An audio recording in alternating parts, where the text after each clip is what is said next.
అదేదో సినిమాలో బ్రహ్మానందం గారి భార్యని ఏవిఎస్ తన భార్య అనుకొని కౌగలించుకుంటాడు. కౌగలించుకొని సరే బ్రహ్మానందం వచ్చేసి కళ్ళారా చూసేసి కేకలు పెట్టేసరికి విదిలించుకుంటాడు. విదిలించుకున్న తర్వాత బాబు దీన్ని ఇంతటితోటి పోనీ నాయన అంటాడు. అలా చేయడు ఏవిఎస్. నాకు చాలా బాధగా ఉందండి, మీరు బాధపడుతున్నారండి, మీరు మానసికంగా ఇబ్బంది పడుతున్నారండి. నేను మీ ఆవిడని వాటేసుకోవటం తప్పేనండి, మీ ఆవిడని నేను వాటేసుకోవటం తప్పేనండి. ఒరే బాబు ఆపురా బాబు, నువ్వు దాన్ని గోల చేయబాకరా, నువ్వు వాటేసుకుంది నేను మాత్రమే చూశాను, నువ్వు ఈ 10 మందిలో వచ్చి చెప్తా ఉంటే నా పరువు పోతుందిరా బాబు అని బాధపడతాడు. అమరావతి మహిళల పరిస్థితి అలా అయింది ఈ రోజున. అక్కడ ఏమి జరిగిందో ఆ వ్యాఖ్యలు చేసినటువంటి ఆ కృష్ణంరాజుని ఎవ్వరూ సమర్థించరు. కృష్ణంరాజు వ్యాఖ్యలని అన్నం తినేవాడు ఎవరు కూడా సమర్థించరు. మన ఛానల్ ద్వారా మనం కూడా ఖండించాం.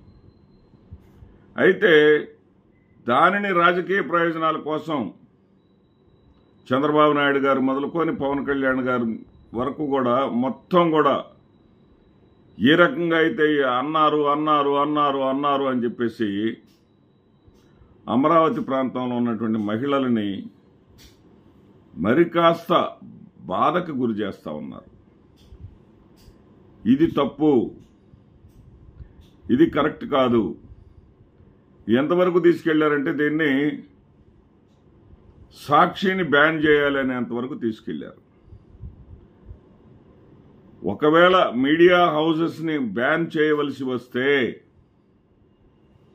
ముందుగా బ్యాన్ చేయవలసింది ఫేక్ న్యూస్ ఫ్యాక్టరీస్గా ముద్రపడినటువంటి సంస్థలు చాలా ఉన్నాయి ఈ రాష్ట్రంలో. సాక్షి అనే సంస్థ వచ్చిన తర్వాతే నాణ్యానికి రెండో వైపు ఈ రాష్ట్ర ప్రజలకు తెలుస్తూ ఉంది. అంతకుముందు వాళ్ళు ఆడిందే ఆట, పాడిందే పాట, వాళ్ళు రాసిందే రాజ్యం, వాళ్ళు చెప్పిందే చెల్లుబాటు. ప్రశ్నించటానికి ఒక గొంతుకు వచ్చింది సాక్షి రూపంలో. ఈ ఒక్క సాక్షి లేకపోతే మనం ఏదైనా చేయవచ్చు. ఈ సాక్షి అడ్డు తొలగిపోతే మనం ఏదైనా చేయవచ్చు. అంతే తప్ప ఇక్కడ కృష్ణంరాజు గారి మీద పగో లేకపోతే కొమ్మినేని శ్రీనివాసరావు గారి మీద వ్యతిరేకతో కాదు. ఇక్కడేంటంటే సాక్షి మూసివేత కావాలి. సాక్షి లేకపోతే ఇక్కడ ఒక్క విషయం గుర్తుపెట్టుకోండి, మనం ప్రజాస్వామ్య వ్యవస్థలో ఉన్నాం. జగన్మోహన్ రెడ్డి గారు ఏదైతే నాకు వ్యతిరేకంగా కొన్ని ఛానళ్లు పనిచేస్తున్నాయి అని ఆయన చెప్పడం జరిగింది. ఆయన పరిపాలించిన 5 ఏళ్ల కాలంలో వాటిని మూసేయించగలిగాడా? వ్యతిరేకంగా పనిచేస్తున్నాయని ఓపెన్ మైండ్ తోటి నిర్భయంగా చెప్పాడు తప్ప వాటి మీద ఏమైనా చర్యలు తీసుకోగలిగాడా? ఎందుకు చర్యలు తీసుకోలేకపోయారు? ఏ సంస్థకైనా సరే రాజ్యాంగపరమైనటువంటి భద్రత ఉంటుంది, సెక్యూరిటీ ఉంటుంది. వాళ్ళు ఏదైనా సరే అనుచిత వ్యాఖ్యలో ఏవైనా చేస్తే వాటి మీద చర్యలు తీసుకునేటటువంటి హక్కు కోర్టులకు ఉంటుంది. కానీ ఆ సంస్థనే మూసివేసి ఆ సంస్థలో పనిచేసేటటువంటి ఉద్యోగులని రోడ్డు పాలు చేసేటటువంటి పరిస్థితి మాత్రం ఉండనే ఉండదు. కానీ వీళ్ళ టార్గెట్ ఏంటంటే సాక్షి. ఆవిడెవరో రేణుకా చౌదరి, ఏం పుట్టక పుట్టిందో అర్థం కాదు. మహిళలను అంటే అన్నారంటారు. జగన్మోహన్ రెడ్డి గారు పుట్టిన వెంటనే విజయమ్మ గారు గొంతు నిలిమి చంపేసి ఉండాల్సింది, దరిద్రం పోయేదని అంటుంది. అది మహిళలను అవమానించటం కాదా? అది మహిళల్ని ఇబ్బంది పెట్టడం కాదా? దాని మీద చర్చ పెట్టేటటువంటి దమ్ముందా మీకు? దాని మీద చర్చ పెట్టేటటువంటి ధైర్యం ఉందా మీకు? ఒక మహిళ తన బిడ్డను పుట్టిన వెంటనే గొంతు నిలిమి చంపేయాలని పార్లమెంటరీ సభ్యురాలుగా ఉన్నటువంటి ఒక ఆవిడ అనుచిత వ్యాఖ్యలు చేయటం దుర్మార్గం, అన్యాయం, సభ్యత కాదు అని మాట్లాడేటటువంటి చర్చ పెట్టేటటువంటి దమ్ము, ధైర్యం ఈ ఛానల్కి, ఫేక్ న్యూస్ ఫ్యాక్టరీస్కి ఉందా?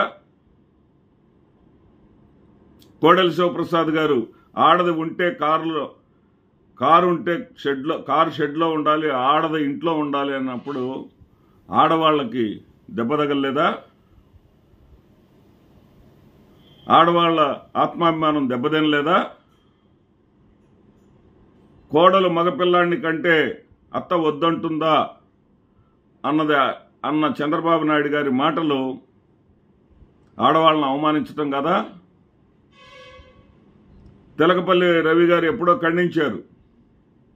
ఏంటి అసలు సెక్స్ వర్కర్లకు లైసెన్స్ ఇస్తే పోతుందేమోనని నేను ఆలోచిస్తున్నానని చెప్పి చంద్రబాబు నాయుడు గారు అన్న మాటలు సెక్స్ వర్కర్లని అంటే ఆ సెక్స్ వ్యాప్తిని ప్రమోట్ చేయటం కదా? దాని మీద డిబేట్ పెట్టేటటువంటి దమ్ము, ధైర్యం మీకుందా? దాని మీద మీరు డిబేట్ పెట్టగలరా? ఈ కూటమి ప్రభుత్వం అధికారంలోకి వచ్చిన తర్వాత 188 అత్యాచారాలు జరిగినాయి. వాటి మీద ఒక్కొక్కటిగా నిగ్గుదేల్చేటటువంటి దమ్ము మీకుందా? ఈ కూటమి ప్రభుత్వం అధికారంలోకి వచ్చిన తర్వాత 15 మంది అమాయకులు, కాలేజీ విద్యార్థులు, స్కూల్ విద్యార్థులు, పసిపిల్లలు మానభంగాలకు గురై మరణించినటువంటి పరిస్థితి ఉంది, చంపివేయబడినటువంటి పరిస్థితి ఉంది. వాటి మీద చర్చ పెట్టేటటువంటి పరిస్థితి మీకుందా? సాక్ష్య పత్రిక వెలుగులోకి తీసుకొచ్చింది. ఒక పాపని 14 మంది రేప్ చేసినటువంటి పాప చరిత్ర. దాన్ని గురించి ఎవడో పట్టించుకున్న వాళ్ళు లేడు. ఈ రోజున సాక్షి వెలుగులోకి తీసుకొచ్చిన తర్వాత ఆ పాపని అనంతపురం హాస్పిటల్లో చేరిస్తే 8 నెలల గర్భిణి అని తేలింది. అంటే సాక్షి పత్రిక అనేది వెలుగులోకి తీసుకురాబట్టి ప్రభుత్వం ఒక రక్షణ కవచంగా నిలిచింది. అంటే అలాంటి సాక్షి అడ్డు లేకుండా పోవాలా? మీకు అడ్డు లేకుండా పోవాలి అంటే ముందుగా పోవాల్సింది ఫేక్ న్యూస్ ఫ్యాక్టరీస్. ఈ రాష్ట్రంలో పెట్టుబడులు రాకుండా పెట్టుబడులను అడ్డుకుంటున్నారు అని తప్పుడు ప్రచారం చేసినటువంటి ఫేక్ న్యూస్ ఫ్యాక్టరీస్ ముందు మూసేయాలి. ఈ రాష్ట్రంలో 25,000 టన్నుల కొకైన్ వచ్చేసింది అని ప్రచారం చేసినటువంటి ఫేక్ న్యూస్ ఫ్యాక్టరీస్ని ముందుగా మూసేయాలి. ఈ రాష్ట్రం మొత్తాన్ని కూడా గంజాయి మత్తులో ముంచేసింది వైఎస్ఆర్సీపీ ప్రభుత్వం అంటూ ప్రచారం చేసినటువంటి ఫేక్ న్యూస్ ఫ్యాక్టరీలను ముందుగా మూసేయాలి.